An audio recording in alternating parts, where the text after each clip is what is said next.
Rail पटरी, चुड़ैल और भूतिया हाथी।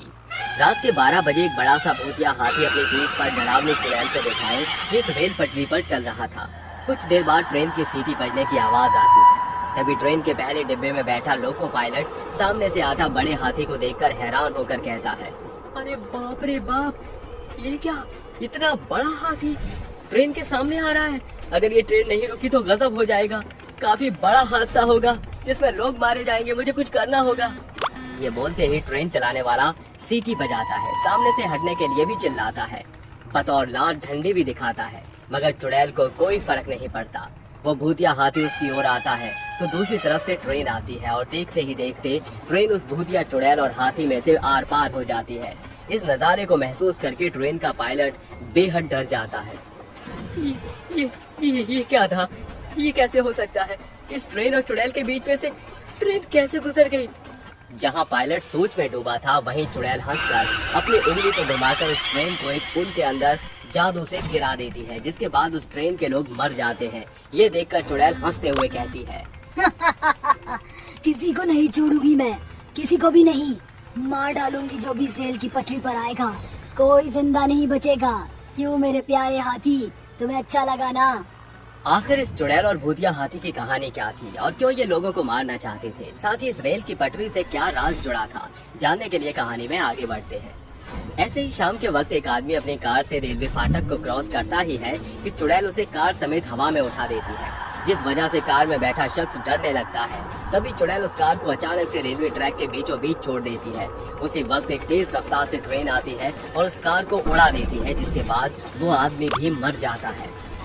देखा मेरे प्यारे हाथी, किस तरह मैंने इसे भी मार डाला। कहा था ना मैंने, जो भी इस रेलवे ट्रैक से गुजरेगा मैं उसे छोड़ूंगी नहीं। चुड़ैल की बात सुनते ही हाथी की आंखें और लाल हो जाती हैं। हाथी के मन की बात समझकर वो उससे कहती है, तुम चिंता मत करो मेरे प्यारे हाथी, हम दोनों इन सबको मार कर अपना बदला जरूर पूरा करेंगे। उसी वक्त रेलवे ट्रैक पर दो ट्रेन अलग अलग पटरी से एक दूसरे के सामने से आ रही थी। कि चुड़ैल और भूतिया हाथी अपनी आंखों के जादू से ट्रेन की पटरी को एक साथ जोड़ देते हैं, जिसके बाद दोनों ट्रेन आपस में टकरा जाती है और एक बहुत बड़ा धमाका होता है। उस धमाके में काफी लोग मारे जाते हैं। अगले दिन ट्रेन के हादसे की खबर हर अखबार में छप जाती है। लोग भी इस हादसे के बारे में सोचने लगते हैं। ये सब देखकर चुड़ैल और भूतिया हाथी को बहुत मजा आता है और वो खुश हो जाते हैं। इस तरह उस रेलवे ट्रैक पर आने वाले हर इंसान को दोनों मिलकर मार दिया करते थे।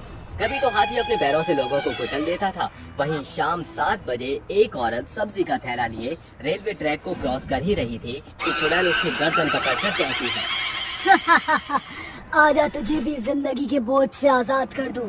तू बेचारी कब तक ऐसे सब्जियां लाकर खाना बनाए करेगी? तो अब मरने के लिए तैयार हो जा। छोड़ दो मुझे जाने दो। मैंने तुम्हारा क्या बिगाड़ा है? इंसानी लोगों से मुझे बहुत नफरत है। जो भी इस रेल की पटरी पर आता है उसे मैं जिंदा नहीं छोड़ती, तो तुझे कैसे छोड़ दूं? प्लीज मुझे छोड़ दो, मुझे जाने दो, मैं मरना नहीं चाहती। मरना तो हम भी नहीं चाहते थे, लेकिन हमें आखिर मार ही डाला ना, अब तू भी मर। देखो, मैं जानती हूँ तुम एक नेक दिल चुड़ैल हो, जरूर तुम्हारे साथ कुछ गलत हुआ है, इसलिए तुम इस चीज की सजा मासूम लोगों को दे रही हो। मुझे अपना समझकर अपने दर्द को मुझसे बांटने की कोशिश तो करो, क्या पता मैं तुम्हारी कुछ मदद कर सकूं। तू क्या मेरी मदद करेगी जब तू अपनी ही मदद नहीं कर सकती? फिर भी तेरी बात सुनकर मैं तुझे अपने बारे में बताती हूँ। कुछ महीने पहले की बात है, मैं अपने प्यारे हाथी के साथ यहाँ इसी जगह, इसी जंगल में रहा करती थी। मैं एक महावत थी जो अपने प्यारे हाथी पर सबको सवारी करवाया करती थी। आओ आओ सब आओ, प्यारे हाथी की सवारी करो केवल 5-5 रुपए में। अरे ओ महावत, जरा 1-2 चक्कर मेरे बेटे को भी लगवा दो, वो हाथी पर बैठने के लिए जिद कर रहा है। ठीक है, आप बिठा दीजिए। अरे ओ मेरे प्यारे हाथी, जरा इस बच्चे को अपनी सैर तो करा। शीतल के ये बोलते ही उसका हाथी उस बच्चे को सैर करवाता है, जिसके बाद वो बच्चा खुश हो जाता है। बदले में शीतल उस बच्चे से 1 रुपया भी नहीं लेती। शीतल एक नेक दिल औरत थी, लेकिन गांव वालों को शीतल के साथ गांव में हाथी रखने की इजाजत नहीं थी, इसलिए वो उसे गांव से बाहर निकाल देते हैं, जिसके बाद वो जंगल में अपने हाथी के साथ रहने लगती है। लेकिन कुछ टाइम बाद वहां अमीर सरकारी अधिकारी आकर नई रेलवे लाइन बिछाने की बात करते हैं, जिसके बाद वो उस जंगल को हटाने के लिए वहां के पेड़ पौधों को बुलडोजर से कटवाने लगते हैं। ये देखकर शीतल सोच में पड़ जाती है और वहां रहने के लिए उन अधिकारियों के आगे गिड़गिड़ाने लगती है। साहब प्लीज ऐसा मत कीजिए, मैं अपने हाथी के साथ नहीं रहूंगी तो फिर कहाँ जाऊंगी? हमें तो गांव से भी बेघर कर दिया। कम से कम आप तो हमें मत कीजिए। प्लीज ये कटाई रोक दीजिए। हमें जंगल में रहने दीजिए। यहाँ कोई रेल पटरी की लाइन मत बिछाइए। तुम होती कौन हो हमें ऑर्डर देने वाले? हाँ, हम यहाँ रेल पटरी बनाकर ही रहेंगे। अपना रहने का बसेरा कहीं और ढूंढो। ले जाओ अपने हाथी को यहाँ से। साहब प्लीज मान जाइए। शीतल फिर उसके सामने हाथ जोड़कर खड़ी हो जाती है, लेकिन वो अधिकारी उसे धक्का देकर भगा देता है, जिसके बाद वो हाथी उस अधिकारी पर हावी हो जाता है। ये देखकर वो अधिकारी उस औरत और हाथी को छुपकर जहर खिलवाकर मार देता है और उसी जमीन के नीचे एक गड्ढे में उसे दफना देता है, जिसके बाद उनका रास्ता साफ हो जाता है और वो रेल पटरी बना लेते हैं। तब से हम दोनों की आत्मा भटकने लग गई और लोगों की जान लेने लग गई, क्योंकि हमें बदला चाहिए था। बहुत बुरा हुआ तुम्हारे साथ। मैं तुम्हें इंसाफ दिलवा पाती। मुझे पता था तुम हमें इंसाफ नहीं दिलवा सकती, इसलिए अब मैं तुम्हें मार डालूंगी। ये बोलकर वो चुड़ैल उसे मारने ही जा रही थी कि तांत्रिक और गांव के लोग हाथ में मशाल लिए उस चुड़ैल और भूतिया हाथी की तरफ बढ़ते हैं और तांत्रिक अपने मंत्रोच्चारण से उस चुड़ैल को बंधक बना लेता है और गांव के लोग उस औरत को बचा लेते हैं। तभी तांत्रिक बोलता है, बस चुड़ैल और भूतिया हाथी, तुम दोनों अब और लोगों की जान नहीं ले सकते। अब तुम्हारी जाने की बारी है। ओम हीम क्लीम चामुंडाय भट्ट बंधक। ओम हीम क्लीम चामुंडाय विच्चे नमः स्वाहा। चली जा यहाँ से। नहीं नहीं, तू ऐसा कुछ नहीं करेगा तांत्रिक। तांत्रिक के इतना मंत्र पढ़ते ही वो उस पर अभिमंत्रित भस्म डाल देता है। साथ ही गांव के लोग मशाल से उसे जला देते हैं, जिसके बाद दोनों जलकर भस्म हो जाते हैं और इस दुनिया से मुक्ति पा लेते हैं। मंकी पॉक्स वाली चुड़ैल। झरने के पास सलोनी अपने पति मोहन और 3 साल की बच्ची किशन के साथ खेल रही थी। तभी वो अपने छोटे से बेटे के हाथ में आम पकड़ा देती है और फोन से फोटो खींचने लगती है। इतने में एक बंदर उस बच्ची के हाथ से आम छीनकर उसके हाथ पर काट कर चला जाता है। तभी किशन बहुत रोता है। अरे किशन, क्या हुआ बेटा? तू इतना रो क्यों रहा है अचानक से? अच्छा, चीची खाएगा मेरा बच्चा? अरे ये तो रोई जा रहा है। ऐसा करो तुम इसे दूध पिला दो, क्या पता भूख लगी हो। जी, 2 घंटे बीत जाते हैं मगर किशन ना कुछ खाता है ना ही चुप होता है। सलोनी को टेंशन होने लगती है। इतने में किशन के चेहरे और शरीर पर छोटे छोटे मंकी पॉक्स के दाने आने लगते हैं। ये देखकर वो दोनों कहते हैं, कुछ समझ नहीं आ रहा किशन, चुप नहीं हो रहा है ये, मेरा दिल बैठा जा रहा है और ये इसके चेहरे पर कैसे दाने हो रहे हैं, मुझे बहुत घबराहट हो रही है। जल्दी से डॉक्टर के पास लेकर चलिए ना। अरे पर इसे कैसे हो गए? अभी तो मेरा बेटा ठीक था। मुझे लगता है अभी बंदर आया था, उसी ने इसे काटा होगा, तभी किशन इतना रो रहा है। हो सकता है। आप जल्दी से मेरे बेटे को हॉस्पिटल लेकर चलिए। ये बोलते ही दोनों अपने बच्चे को लेकर हॉस्पिटल में पहुंच जाते हैं, जहां डॉक्टर उसकी बच्ची की जांच करते हैं तो पता चलता है कि उस बच्ची को मंकी पॉक्स हुआ है। तभी सलोनी रोते हुए कहती है, डॉक्टर साहब, आप कुछ भी कीजिए, लेकिन मेरे बच्चे को ठीक कर दीजिए। मैं उसे इस हाल में बिल्कुल नहीं देख सकती हूँ। आप बताइए ना कि ये मंकी पॉक्स क्या है और कब तक ठीक हो जाएगा? मिसेस सलोनी जी, ये एक बहुत ही गंभीर बीमारी है जो हाल ही में अभी देश में आई है। अभी तक इसका कोई इलाज भी नहीं मिला। आप बस अपने बच्चे के लिए दुआ कीजिए कि वो जल्द से जल्द ठीक हो जाए। बाकी मैं इसे एनर्जी वाली टॉनिक दूंगा, वो आप इसे पिलाना। और हाँ, ज्यादा हालत बिगड़ने पर मंकी पॉक्स वाले व्यक्ति की जान भी जा सकती है और इससे दूरी बनाने की भी जरूरत है। डॉक्टर साहब, आप कहना चाहते हैं कि मैं अपने बच्चे से दूर हो जाऊं? नहीं, मेरा मतलब वो नहीं है, लेकिन बताना मेरा फर्ज था। इस मंकी पॉक्स के संपर्क में आते ही तीसरे इंसान को भी ये हो सकता है और ये बहुत खतरनाक है। आप चिंता मत कीजिए डॉक्टर साहब, हम अपना और अपने बच्चे का ख्याल रखेंगे। इस तरह दोनों अपने बच्चे को लेकर घर आ जाते हैं। जाने अनजाने मंकी पॉक्स पूरे गांव में फैल जाता है। जहां किसी घर में औरतें बीमार होती हैं तो कहीं बूढ़े और कम स्टेमिना वाले व्यक्तियों की जल्दी मौत हो रही थी, क्योंकि वो मंकी पॉक्स जैसी बीमारी को झेल पाना उनके लिए मुश्किल था। क्या सलोनी का बेटा और गांव के लोग इस मंकी पॉक्स की बीमारी से ठीक हो पाएंगे? क्या इस मंकी पॉक्स बीमारी का इलाज गांव वालों को मिलेगा? जानने के लिए कहानी में आगे बढ़ते हैं। मंकी पॉक्स की गंभीर हालत से लोग एक दूसरे से दूरी बनाकर रखते थे, दूर बैठकर बात किया करते थे। वहीं गांव के हॉस्पिटल में एक शिवानी नाम की लड़की थी, जो एक साइंटिस्ट के साथ डॉक्टर भी थी। शिवानी मंकी पॉक्स से गुजर रहे लोगों का इलाज भी कर रही थी। तभी एक और पेशेंट गंभीर हालत में आता है, जो कि मंकी पॉक्स की बीमारी से ग्रस्त होता है। शिवानी, जल्दी से जाकर इस पेशेंट को चेक करो। जी सर। ये बोलते ही शिवानी हाथों में ग्लव्स पहने और मास्क लगाए उस आदमी का चेकअप करती है, जहां उसे फीवर होता है और अलग वार्ड में रखा जाता है। देखते ही देखते उस गांव के हॉस्पिटल के बेड जल्दी ही फुल हो जाते हैं और लोगों की हालत गंभीर हो चुकी थी। ये देखकर शिवानी कहती है, oh my God sir, patient तो आते ही जा रहे हैं। हॉस्पिटल में अब एक भी बेड नहीं है। पता नहीं कब इस बीमारी का एंटीडोट बनेगा। बस जल्दी से कोई चमत्कार हो जाए, कोई तो एंटीडोट बना दे, वरना इसी तरह लोग मरते रहेंगे। मैंने रिसर्च किया, बट सर अभी तक कोई क्लू नहीं मिल पाया मुझे। आखिर ये समस्या आई कैसे गांव में? कुछ दिन बाद शिवानी के घर में उसकी माँ, भाई, भाभी सभी मंकी पॉक्स नाम की बीमारी से ग्रस्त हो जाते हैं। शरीर पर चीचक जैसे निशान पड़ने लगते हैं, जिसके बाद उनका इलाज हॉस्पिटल में चलता है, मगर मंकी पॉक्स उनकी जान ले लेती है। अपने परिवार को खो देने के बाद शिवानी बिल्कुल अकेली हो जाती है, लेकिन तब भी वो जी जान से हॉस्पिटल में सबका ख्याल रखती है। इस बीच वो भी मंकी पॉक्स के पेशेंट के संपर्क में आकर मंकी पॉक्स से ग्रस्त हो जाती है। उसका बुखार और उसके शरीर पर दाने तेजी से बढ़ते जाते हैं, जिसके बाद उसकी भी मृत्यु हो जाती है। और चुड़ैल बनने के बाद वो कहती है, मैं भले ही खुद को इस मंकी पॉक्स की बीमारी से बचा नहीं पाई, लेकिन लोगों को जरूर बचाऊंगी। मुझे जल्दी ही इस मंकी पॉक्स के एंटीडोट को ढूंढना होगा।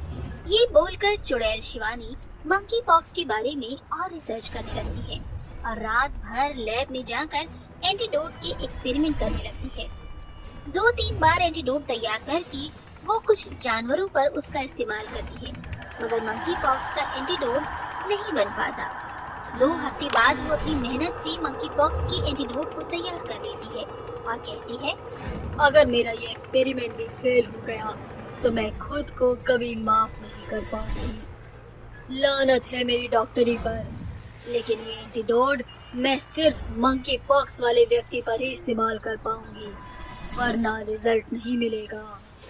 चुड़ैल ये इंजेक्शन लेकर हॉस्पिटल में पहुंच जाती है और एक गंभीर हालत वाले आदमी को लगाते हुए कहती है, आप मुझसे डरो मत, ये मंकी पॉक्स की बीमारी से बचने का तरीका है।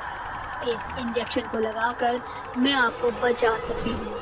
मैंने अभी तक किसी पर इसका इस्तेमाल नहीं किया है, तो क्या आप मुझे ये लगाने देंगे? अरे मेरी हालत मरने जैसी है, क्या पता आपके लगाने से मैं बच सकूं, तो आप इस एक्सपेरिमेंट को मुझ पर यूज कर लो।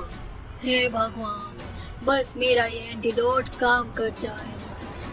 ऐसा कहकर चुड़ैल आदमी को एंटीडोट लगा देती है और 12 घंटे होने का इंतजार करती है। 12 घंटे बाद वो आदमी एंटीडोट से ठीक हो जाता है और उसके शरीर के दाने भी गायब हो जाते हैं। ये देखकर चुड़ैल खुश हो जाती है और कहती है, मेरे एक्सपेरिमेंट काम कर गए, मैंने कर दिखाया। अब मैं गांव के सभी लोगों को बचा पाऊंगी। बस किसी भी तरीके से ये एंटीडोट मैं डॉक्टर साहब के हवाले कर दूं। ये बोलकर चुड़ैल अपने सीनियर डॉक्टर के पास जाती है, जिसे देखकर वो डॉक्टर डर जाता है और कहता है,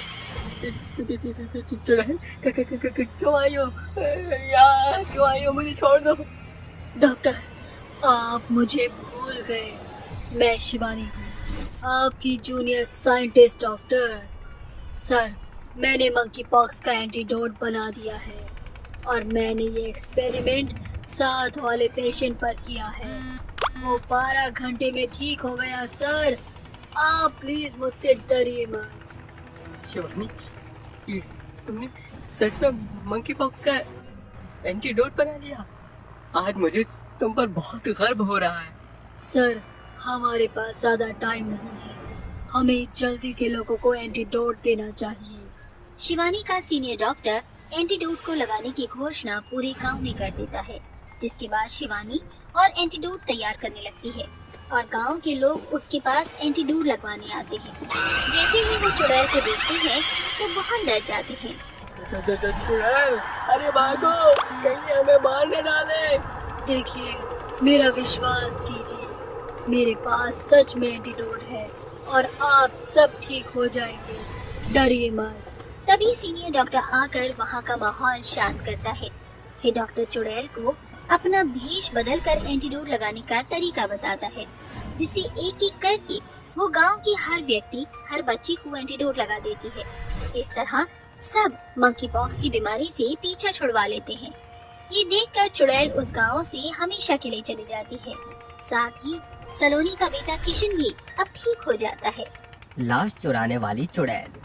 राम नाम सत्य है, राम नाम सत्य है। मुर्दे को चिता पर लिटा दो। शमशान घाट में पंडित लाश का दाह संस्कार कर रहा था कि अचानक शमशान घाट का मौसम एकदम भूतिया हो जाता है, जिसके साथ मुर्दा चिता पर से उठ खड़ा होकर भागते हुए कहीं गायब हो जाता है। ये देख सभी के रोए सिहरने लगते हैं। भूत! हरी राम, ये मुर्दा तो जिंदा हो गया। अरे भागो भाइयों। चारों तरफ अफरा तफरी मच जाती है। अगले ही दिन गांव में एक खबर उठती है। अरे क्या बात है संगीता भौजाई, तुम्हारा चेहरा के रंग का है फीका दिखत है। तुमने आज की खबर नहीं पढ़ी क्या? गांव के अस्पताल से कल रात कुछ लाशें अपने पैरों पर चलते हुए जाने कहाँ गायब हो गई। सभी के चेहरे पर घना खौफ छाया हुआ था कि आखिर लाशों की चोरी करने वाला है कौन। हर दिन के साथ लाश चोरी की वारदातें बढ़ती चली जा रही थी। लाशों की चोरी का ये मसला ऐसे हल नहीं होने वाला। अब पुलिस ही हमारी मदद कर सकती है। अरे हमका तो ये लाशों के चोरी का काम अस्पताल के डॉक्टर और ही दरोगा की ही मिली भगत लागत है। लेकिन आखिर वो ऐसा क्यों करेंगे? क्या पता, मुर्दों के कीमती आँख, कलेजा, गुर्दा निकाल के बेचे खातिर वो लाश चुरावत है। सभी मिलकर पुलिस स्टेशन में आते हैं। दरोगा जी, हमारे गांव के शमशान और अस्पताल के मुर्दा घर से लाशों की चोरी हो रही है। क्या आप में से किसी ने चोर की सूरत देखी है? नहीं, हम में से किसी ने चोर का चेहरा नहीं देखा, क्योंकि चोर जब भी आता है एक धूल भरी आंधी उठती है और लाश गायब हो जाती है। बिना किसी पुख्ता सबूत के हम आपकी कोई मदद नहीं कर सकते। अगर पुलिस वाले हमारी मदद नहीं करेंगे तो हम गांव वाले किसका दरवाजा खटखटाएं? चोरों को पकड़ना पुलिस का फर्ज है, और फिर जनता की रखवाली के खातिर ही सरकार तुमको मोटी पगार देते हैं।